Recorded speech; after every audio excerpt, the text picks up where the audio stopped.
Japan's earthquake scale ends at level 7. There is no level 8, and this evening, 2 towns south of Kumamoto City maxed it out. People are trapped. A shopping mall has partially collapsed with casualties feared, and hundreds of thousands of people are being told to leave their homes. Here is what has actually been confirmed so far, what is still unverified, and why officials say the coming days matter more than tonight does. A magnitude 7.1 earthquake struck Kumamoto Prefecture on the Japanese island of Kyushu at 4:27 p.m. Local time today, July 28, 2026.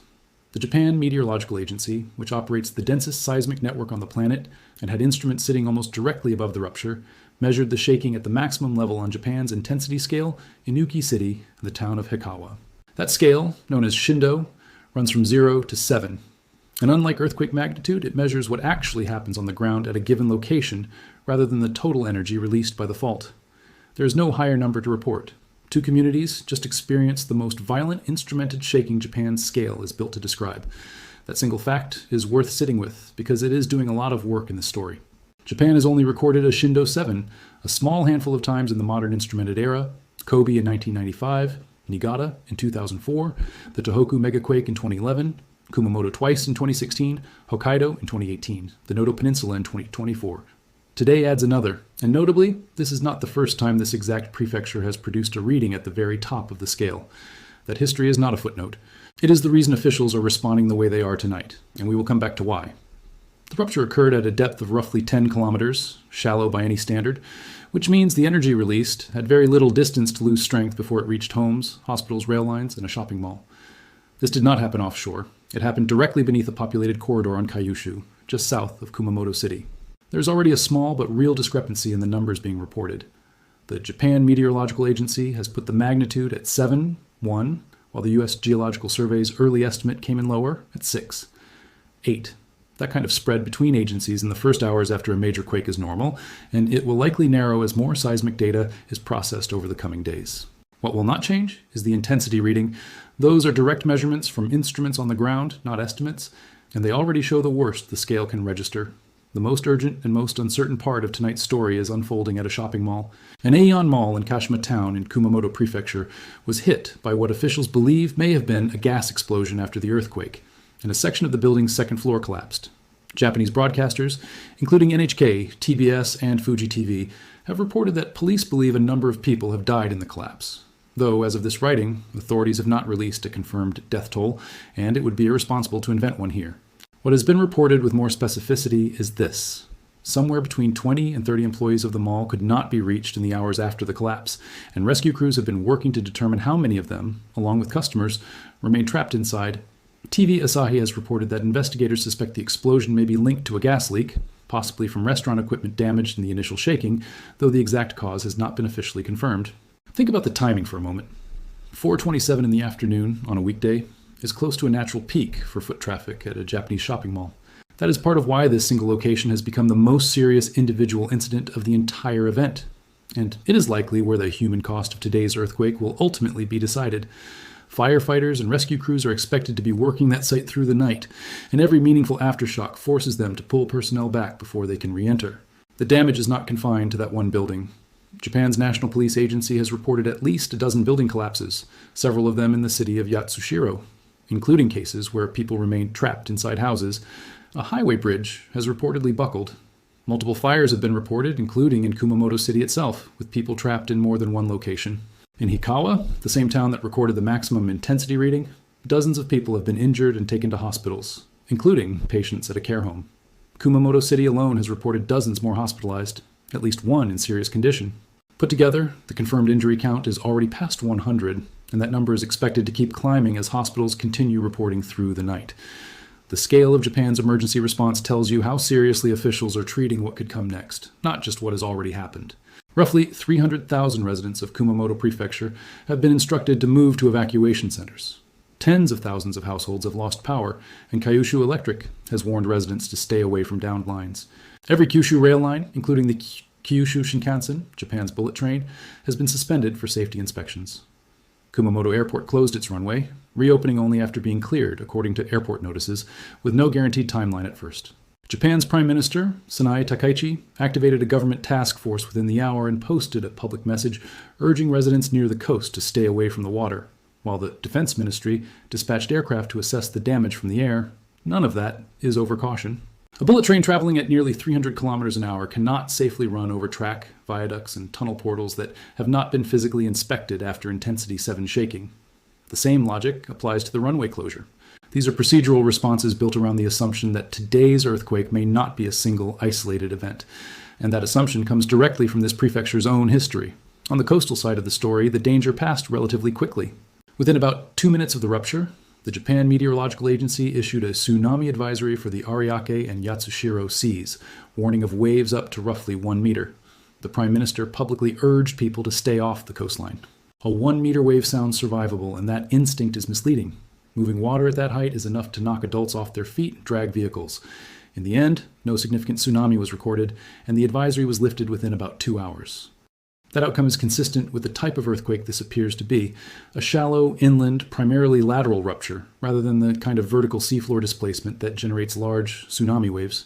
2 nuclear plants sit in the wider region, and Kyushu Electric has reported no abnormalities at either following initial checks. The single most reassuring piece of information available tonight, and something that will be checked again after every significant aftershock. Kumamoto is also home to a significant part of Japan's semiconductor industry. TSMC operates a fabrication complex in the prefecture and evacuated workers as a precaution. Sony, which runs image sensor plants in the same corridor, is also assessing its facilities. Neither company has reported operational damage as of tonight, but the industry has a specific memory here. The 2016 Kumamoto earthquakes disrupted Sony's local production for months afterward, rippling through the global camera sensor supply chain. Chip fabrication is an extraordinarily vibration-sensitive process, and even a clean shutdown and restart costs real production time. If assessments over the coming days turn up damage, the effects could extend well beyond Kyushu. Now, for the part of this story that explains why officials are not treating tonight as the end of anything, 10 years ago, in April of 2016, the same region was struck by a magnitude 6.5 earthquake that also registered a maximum intensity of 7. At the time, seismologists treated it as the main shock. Residents who had evacuated began returning to homes that had been cracked but were still standing. Roughly 28 hours later, a stronger magnitude 7.3 earthquake ruptured a connected fault, also hitting intensity 7, and the first earthquake was reclassified after the fact as a foreshock, not the main event. Around 276 people died across that sequence, many of them in buildings that had survived the first quake only to collapse under the second.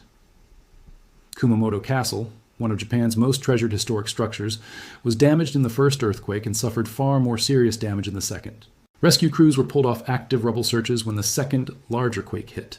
That history rewired how the Japan Meteorological Agency communicates risk after a major earthquake in this region. The agency no longer tells residents that aftershocks will simply keep getting smaller, because Kumamoto in 2016 proved that assumption could cost lives. The current guidance, shaped directly by that experience, is that for roughly a week after a large inland earthquake, a quake of comparable size remains possible. That is precisely the message Prime Minister Takaichi delivered today, urging continued precautions because earthquakes of similar scale could still occur over approximately the next week. This is not generic caution. It is this specific fault system's own track record, written into national emergency policy and pointed back at the same region that produced it. There is also a strange historical coincidence worth mentioning, because it has already surfaced in Japanese reporting. On July 28, 1889, the same calendar date, a magnitude 6.3 earthquake struck Kumamoto, killing around 20 people and damaging Kumamoto Castle. That is almost certainly coincidence rather than pattern, but it underscores how long this ground has been producing damaging earthquakes. The aftershock sequence began almost immediately and is still running. Japan Meteorological Agency. Data has already logged multiple aftershocks in the hours following the main shock, including one measured at magnitude 6.1 roughly 40 minutes after the initial rupture, a genuinely large aftershock in its own right. Seismologists studying sequences like this one generally lean on a statistical pattern known as Both's law, which holds that the largest aftershock in a sequence tends to land roughly 1 to 1.2 magnitude units below the main shock. Applied here, that would put the expected largest aftershock somewhere in the magnitude 5.9 to 6.1 range. That is not a prediction of what will happen. And after what occurred in 2016, nobody treats it as a hard ceiling either. It is simply the statistically typical case, not the worst case the sequence is capable of producing. The reason this matters is structural, not just statistical. A second earthquake does not need to match the first one in size to be dangerous. It lands on a landscape the first earthquake has already weakened. Buildings with cracked but standing walls, slopes already under strain, retaining structures already stressed past their normal margins. In 2016, the second larger earthquake did not need to be dramatically more powerful than the first to be far more lethal. It only needed to arrive before anyone could shore up what the first quake had already damaged. That is the scenario Japanese authorities are actively guarding against right now, and it is why evacuation orders extend well beyond the immediate blast radius of tonight's damage. The diagnostic that seismologists and emergency planners will be watching most closely over the coming days is the aftershock map itself. If the aftershocks stay tightly clustered around the initial rupture zone near Uki, that is consistent with a normal sequence that gradually decays. A pattern seismologists describe using Omori's law, which holds that aftershock frequency drops off over time, quickly at first, and then more slowly over days and weeks. If instead, the aftershock epicenters begin stretching outward along the fault system in either direction, that would raise a harder question, whether stress is migrating into an adjacent fault segment that has not yet ruptured. That kind of migration pattern was part of what preceded the escalation from the first quake to the larger second one in 2016.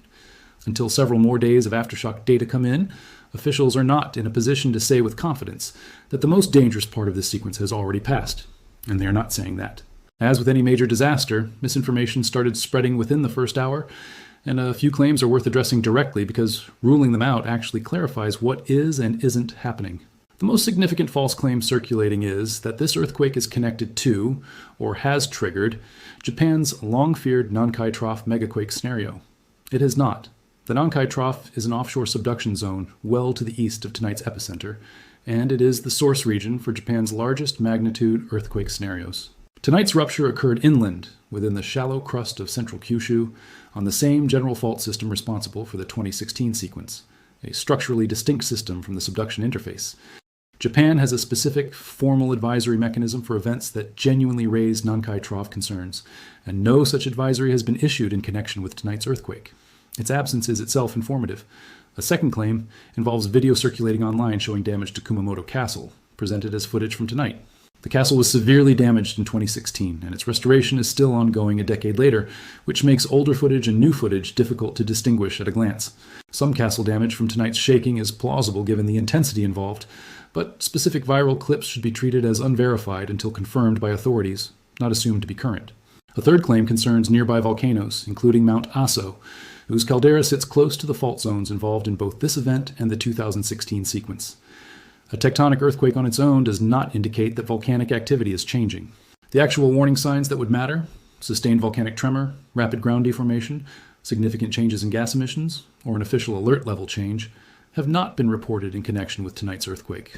Stripping away those three false claims leaves the real picture, which is more sobering than any of the rumors. The actual danger is not a distant fault system or a volcano. It is this same fault, in the same week, sitting beneath towns that have just been structurally weakened. Here is what officials and seismologists are watching most closely in the days immediately ahead. The aftershock map, to see whether activity stays clustered or begins migrating along the fault.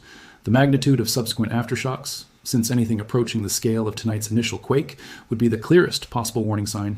The final numbers from the Aeon Mall in Kashima Town, where the human toll of tonight's earthquake will most likely be determined in the coming hours as rescue crews continue working.